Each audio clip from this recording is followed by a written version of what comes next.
yang materi tentang stunting, saya akan memperkenalkan diri dulu ya Bu ya.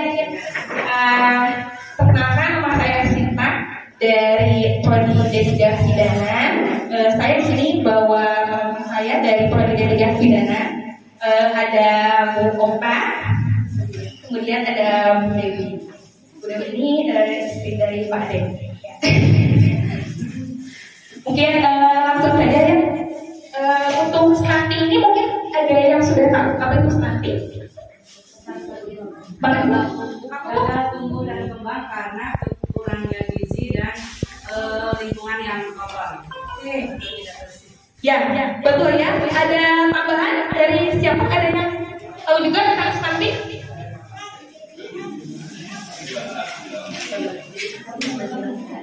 Gagal tumbuh. Ya. Apa namanya semuanya betul ya. Jadi stunting ini adalah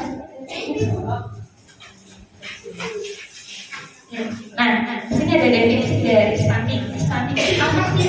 Ya, kenapa sih pemerintah banyak menggemborkan stunting saat ini?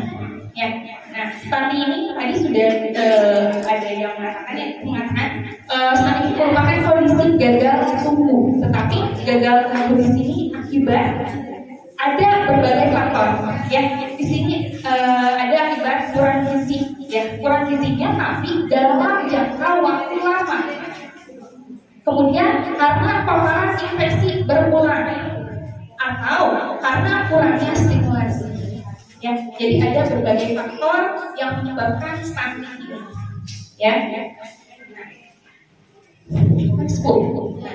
Stunting adalah keadaan tubuh yang sangat pendek ya. Kalau misalkan di buku depan nanti kalau misalkan datang belum ya. Oke. Contohnya dari mana? Karena ini panjang badan, kalau di KMS, grafik KMS tidak terlihat. Ya, karena grafik KMS hanya menunjukkan berat badan saja, berat badan per umur. Ya, sehingga anak yang stunting tidak akan terlihat atau tidak akan terlihat di KMS. Tetapi ini ada di buku KIA-nya. Ini ada tabel seperti ini. Ada ya ibu ya. Nah, nanti ibu ketika ke posyandu dibawa nanti buku KIA-nya. Ya, di situ nanti bisa dideteksi ini apakah anaknya masuk kategori stunting atau tidak. Ya, nah nanti bisa diketahui pada saat apa? Pada saat nanti pengukuran panjang badan. Ya, ini kalau misalnya gambar nanti ini yang perempuan tadi, ya. Next Bu. Nah, gimana sih gejala stunting? Ya, gejala stunting ini tadi selain tinggi badan anak yang lebih pendek daripada seusianya, ada juga berat badan yang terbilang rendah untuk anak seusianya. Tapi ada beberapa kasus anak stunting untuk berat badannya itu normal, tetapi memang si tingginya tidak sesuai. Ya. Kemudian pertumbuhan tulangnya ini tertunda. Itu dari gejala. Kemudian dampaknya apa sih? Ya, sehingga tadi pemerintah menggembor-gemborkan si stunting ini. Ya, pertama, anaknya jadi mudah terserang penyakit.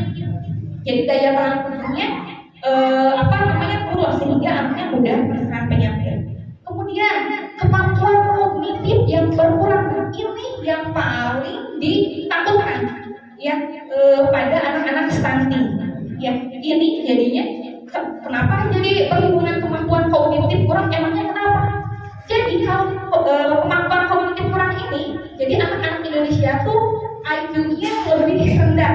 Ya, jadi kalau misalkan anak-anak yang mengalami stunting berdasarkan riset ibu bukan hanya teori saja ini, tetapi berdasarkan evidence base atau pembuktian, ya beberapa penelitian, banyak penelitian bahkan yang mengatakan bahwa anak-anak yang stunting dibandingkan yang tidak stunting IQ-nya lebih rendah daripada anak-anak yang normal. Saya tidak banyak untuk menyampaikan karena tadi sudah dipaparkan oleh Bu Sinta ya, Ibu.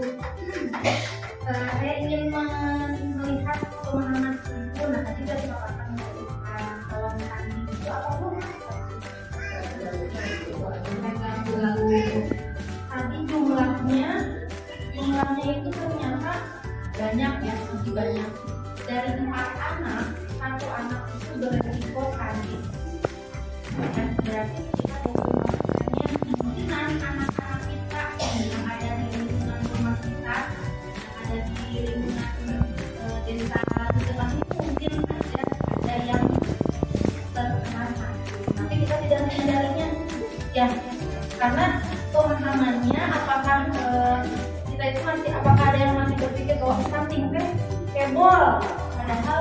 ya. Jadi penampilan fisiknya normal seperti anak-anak pada umumnya, ya. Jadi tidak ada yang berbeda gitu ya, penampilan belajar dan seterusnya. Tetapi pada saat diukur ini kok lebih pendek dari anak seusianya. Nah, kita harus mulai curiga ya ibu, kalau memang menemukan anak sendiri ya jangan menutup mata kalau anak sendiri masa sih juga mungkin gitu. Nah justru kita harus waspada kalau melihat perkembangan anak